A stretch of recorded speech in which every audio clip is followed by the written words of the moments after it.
બધાનું એક ક્વેશ્ચન હતું કે પછી 2027ની ચૂંટણી કયા પક્ષમાંથી લડશે? મેં તો ત્રણેય પક્ષને આમંત્રણ આપું છું કે ભાઈ આમ આદમી પાર્ટી હોય, ભાજપ હોય કે કોંગ્રેસ હોય, મને આપો ને ટિકિટ. એટલે આપો ને, મતલબ તમે ટિકિટ કયા આધારે આપો છો મને એ નહીં સમજાતું. મતલબ અત્યારે 182 ધારાસભ્યો છે આપણા, સાંસદો છે 26. એમનું એક કામ બતાવો નથી જેને એક એવું સિંગલ કામ કર્યું હોય કે જેનું કંઈક ભલું કર્યું, એવું એક કામ કોઈનું બતાવો. મતલબ તો એની અંદર કદાચ હું એની અંદર બહુ આગળ છું, તો મતલબ આ લોકોને કામ કરવાવાળો વ્યક્તિ નથી જોતો.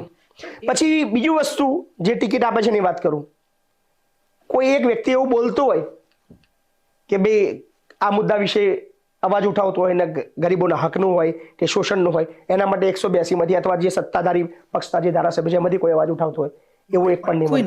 મીન્સ કે જે બોલવા વાળો વ્યક્તિ એમને નથી જોતો. અને મજાની વસ્તુ એ છે ટિકિટ તો બહુ દૂરની વસ્તુ છે. અત્યારે કોઈ 3